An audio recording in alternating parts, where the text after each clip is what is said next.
You wait. Just you wait. Don't give me props. Oh. Props it is. Maryland Arts fam, joining the fun with us. Clearly, we're here chilling. We want to chill with you. Today, we're going to talk about the art of asking for what you want. Now, this actually started from a previous conversation that we had, and there was something in terms of being able to have a safe space, to take space, safe space for space. That was it. That's like going to be a shirt. I love that. But somewhere in there, we also started to talk about being able to just ask your spouse for what it is you want. So, babe, let's put this together. I want you to help me because there's a formula. There's a way to do it. I know we can. There's no formula. There's no formula. No. X plus 5 to the. You can't just if your voice hits a certain frequency, it automatically makes the person sing. That's not If it. you're married to a human being, 20, if you're a human Yeah, being, yeah. married to a human being. This is a fair point. This is a fair point. All things do need to be considered. So there's no perfect way to do it, huh? Well, let's see how we can help you craft what can be done. Babe, so if you needed to ask me for something, how would you approach me? Oh, well, Uh-oh, she just said I'm unapproachable, yo. Cut. That's play. someone once told me that the way that I ask for things makes people excited to Yes. give them to me. This is very true. It works. After 9+ years of marriage, I can say that's absolutely right. Let's see if I can reverse engineer that. I don't think I can. But I can say, so I'm not going to answer your question because I'm not sure how to answer it yet. Okay. I want to start somewhere else. Ooh. Can we start with how to know what you need to ask for? Let's go there. Let's go all the way there then. How do we know, Mrs. Quay? Yeah, because I think the asking gets lost in the, I don't even know what I'm asking for. Right? Let's start there. You're right. And so let's start with abundance. You can have anything, right? And then work backwards. Okay. From there to what's reasonable, right?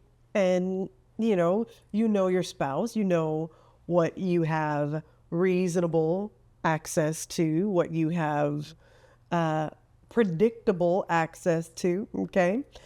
And so somewhere between the like abundance, what you have, and what your spouse is like is what we're gonna ask for, okay? I see. This sounds like a formula to me. This sounds brilliant. Keep going. All of those are variables. All of them. But so it's got to start with what you need. And a lot of us are out of touch with our needs. A lot of us did not have our needs met when we were reliant on other people to meet them. AKA if you were a kid and you either asked for things and were violently denied them, or if you learned very quickly that you couldn't ask for anything because it wasn't going to be outright denied, but you weren't going to get it either, which is almost worse. It's just like it didn't even matter that you asked. All of that stuff is what jumps out to the party when you go to ask your husband or your wife or your spouse for anything that you need in the moment. All of a sudden you're back in, I was fine when I wanted the Barbie and instead I got a spanking because like, oh my gosh. So what do you need? Figuring that out, making sure that you have enough stillness, enough clarity of mind and thought to even begin to process what you might need is a great first step.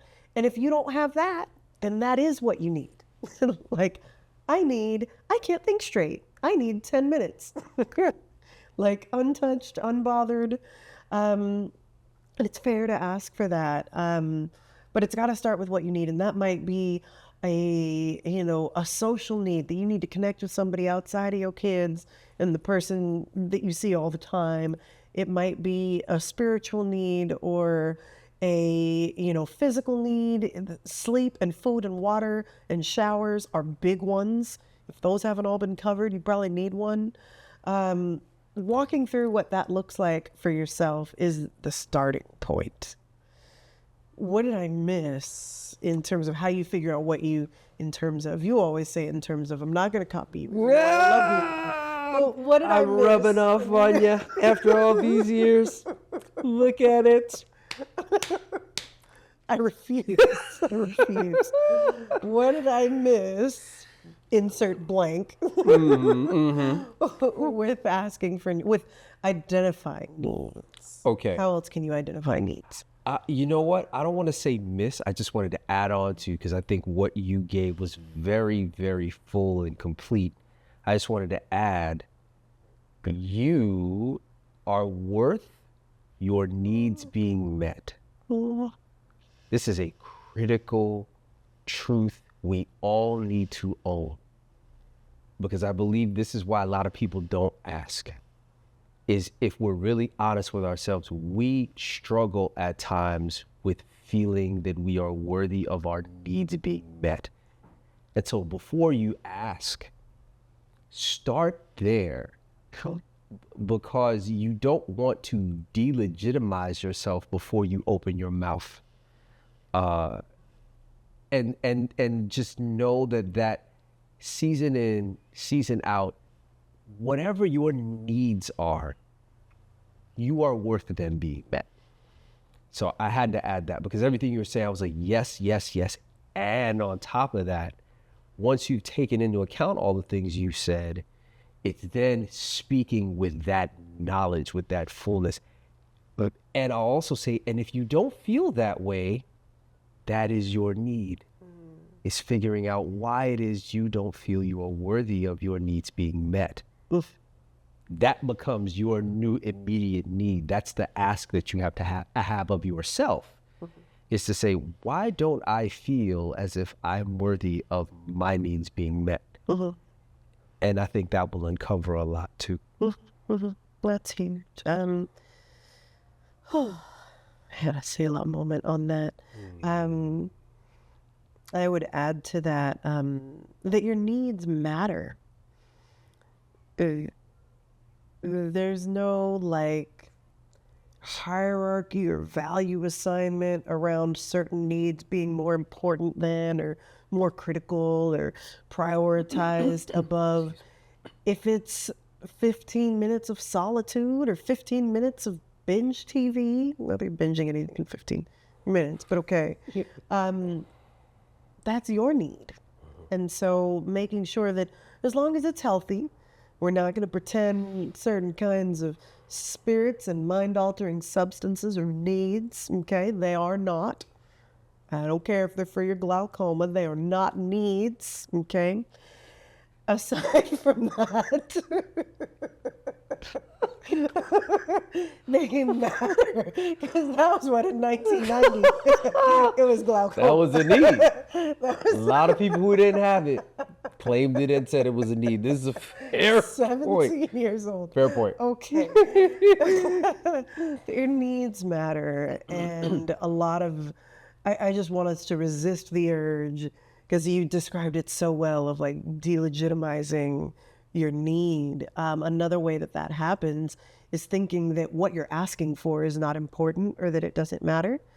And so I wanted to encourage folks to remember that all of what you think you need matters. That's what qualifies it, is that you need it. You get to define it.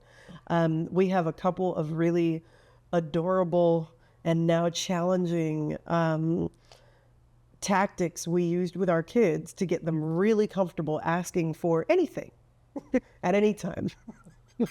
And they were very comfortable. And now we're asking paying anything. for it. Yes. But it'd be so specific. Will you come snuggle with me and hold my hand while we watch this TV show? Oops, no, I changed my mind, and it's okay to change my mind. That'll teach someone it is okay to change your mind. You might need something, and it's okay to settle in the way that you think it needs to be met, and realize that ain't it, and change your mind. So we've got these kiddos that we're coaching, and one of the ways we do that is we tell our daughter, if she asks for something reasonable, whenever we can, we tell her whatever my baby wants, just so that she feels like, oh, it's easy to ask for things, and I get whatever I want when I ask. She's real comfortable asking for things now. And the same with our son. We encourage them to, do you need attention? Are we paying enough attention to you? Do you want us to keep you company? Do you want me to sit here silently with you? There are all these needs that we have that are, I guess I just want to highlight that the needs don't have to be things. It doesn't have to be a specific action or something outside of you. You may need connection in a way that's just someone's physical presence. And that can be hard to ask for if you weren't accustomed to receiving that. You might want someone to just, cuddle you or hold your hand. All those things are okay for you to ask for. So digging into more what your needs are.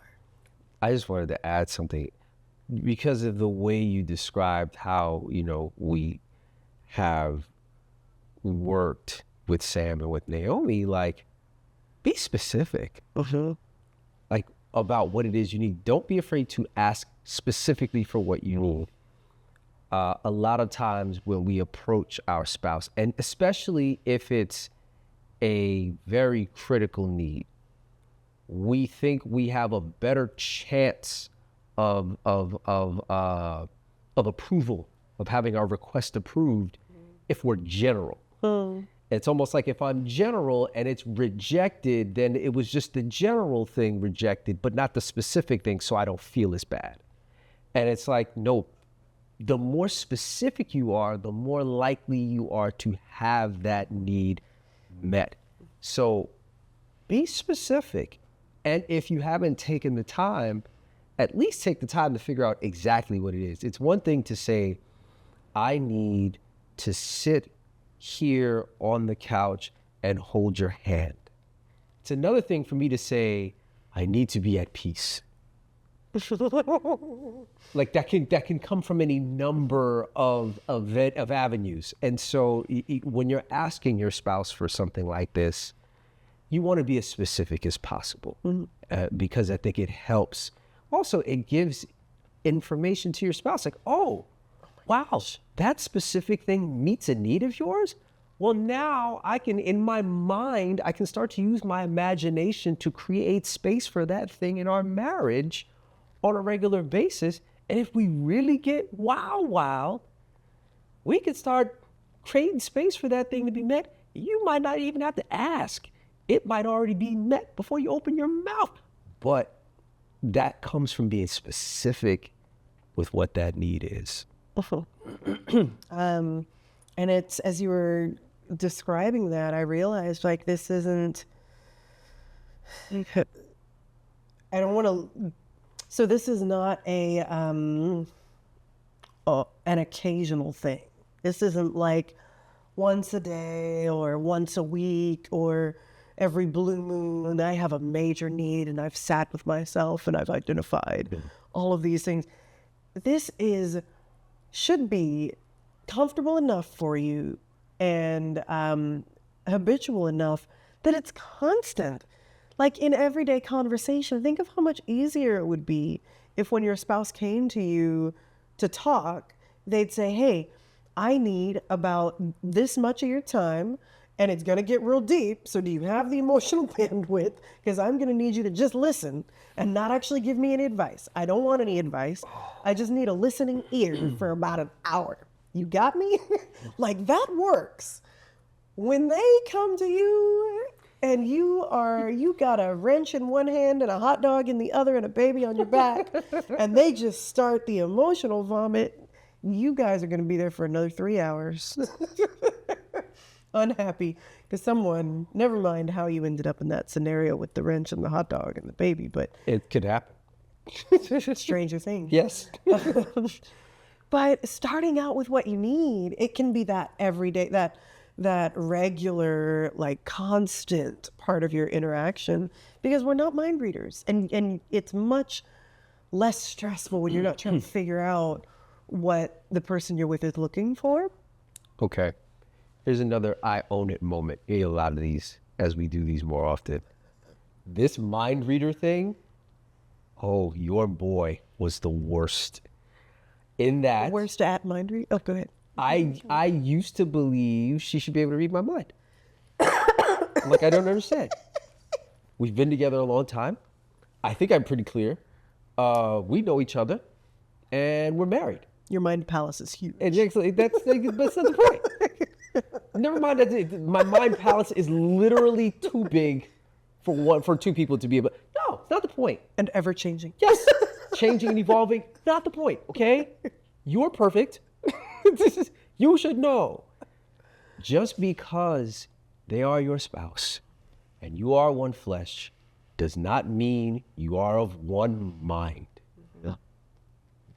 We cannot be expected to be mind readers, which is why just being able to ask is so important, because it eliminates this urge or temptation to believe one or both of you should be mind readers.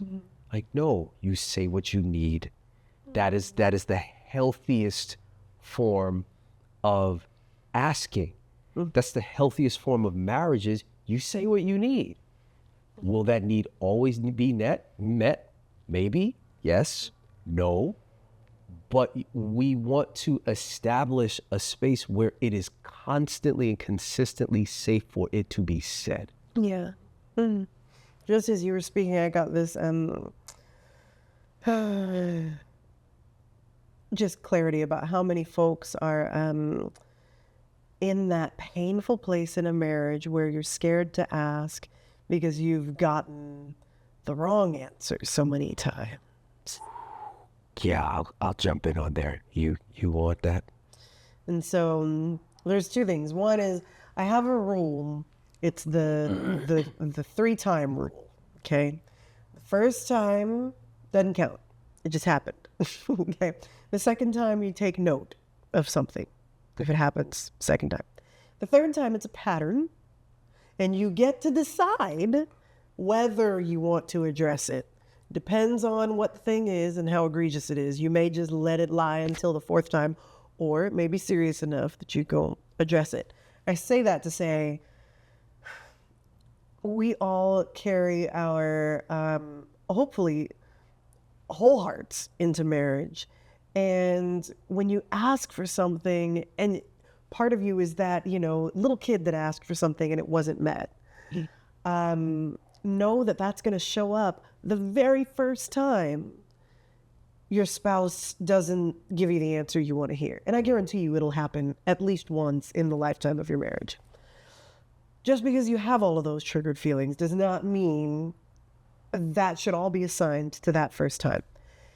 Now, if you get into the second, third, maybe fourth, fifth, if it becomes a pattern, then the challenge is you got to figure out how to address it with them. Hey, I noticed every time I ask for this thing, this is the fourth or fifth time now that you've said no, and it really hurts my feelings, and etc.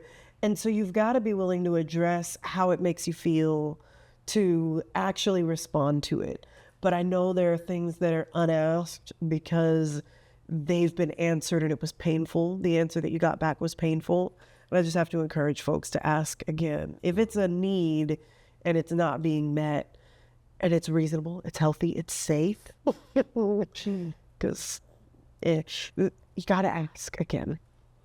And the flip side of that I want to offer too is if you find that you are the spouse that has to receive, you're on the receiving end of the ask and you're the one who cannot do the thing, it is mission critical that you reinforce that the request not being, just because you said no to the ask doesn't mean you're rejecting the person.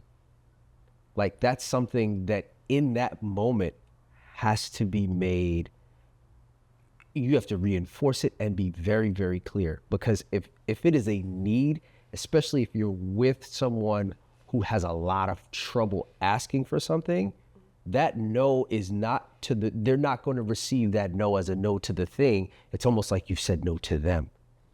And so the next step to that, you know, is to find the very loving and patient way to say, this, I can't honor this, but I still honor you.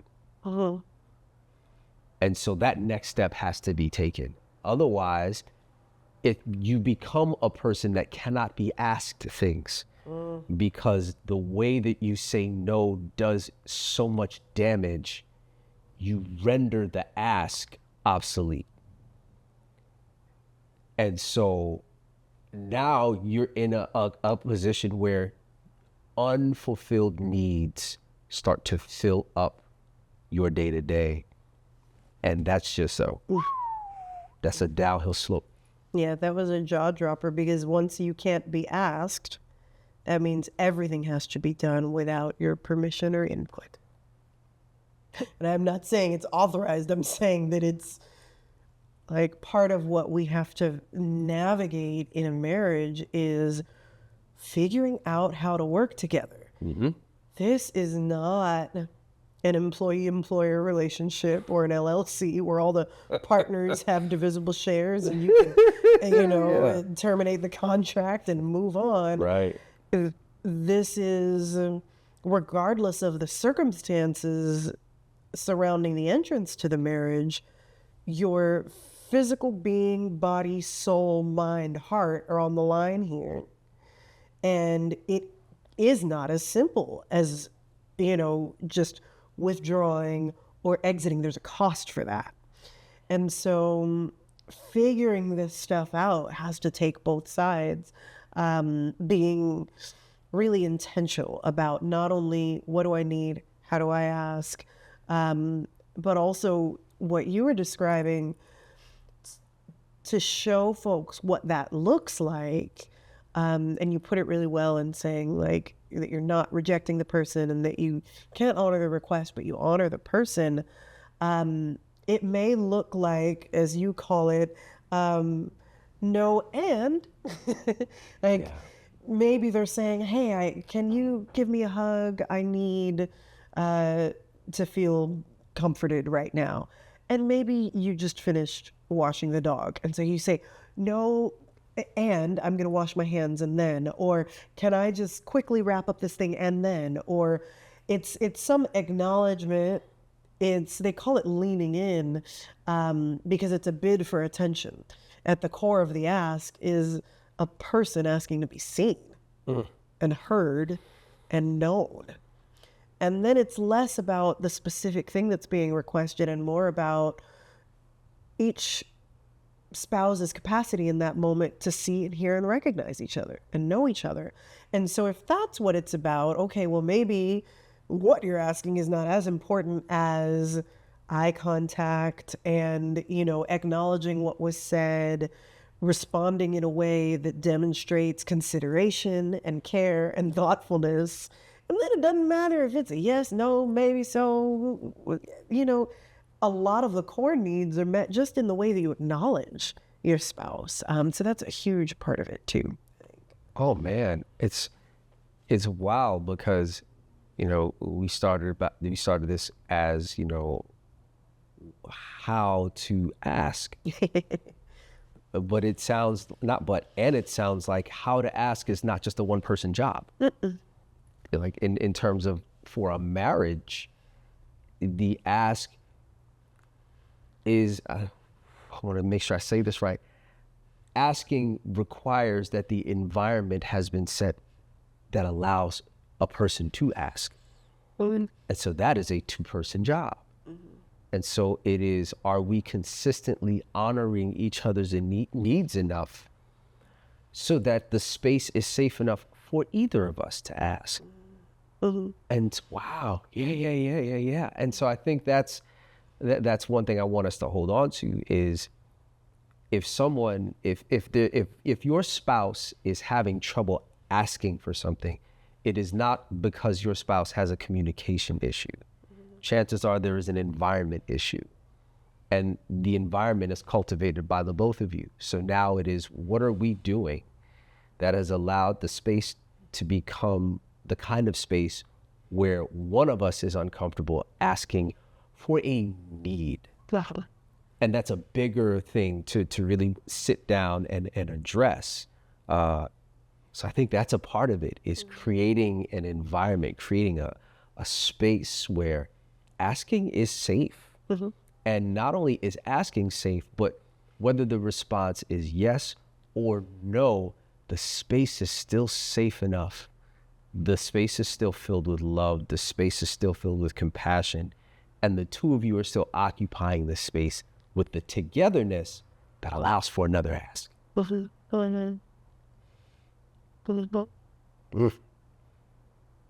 Yeah, that's it. That's it. There were so many thoughts when you were. But no, I think you summarized it beautifully. Yeah. Okay. All right, y'all. So be specific, be loving, be caring, be patient, be honorable, and set the space. And I think that's the healthiest few things that we can put forward in terms of how to ask, how to set an environment where either one of you can ask and really have a need be expressed. We gonna rock right there. All right, y'all. Since we talk about asking, ask us. What do you want to ask us? You know, I tell you at the end of each one of these, hit us down in those comments. Find us on the socials, find us on Instagram. If you've got questions you feel more comfortable asking them there, go over there, we'll find them, and we'll try to answer them there as well. At the end of the day, we want people talking in and about marriage, because the more we talk about it, the more we learn about it. The more we learn about it, the better we get at it. And the better we get at it, the more people are actually going to want to do it, and do it in a healthy way. That's our mission. Help us with the mission. Ask us some questions. Let us answer some of them. Like, subscribe, share, tell your friends, have watch parties, make marriages better. Do your thing. We're going to do our thing. Let's do our thing together. We'll see you at the next one.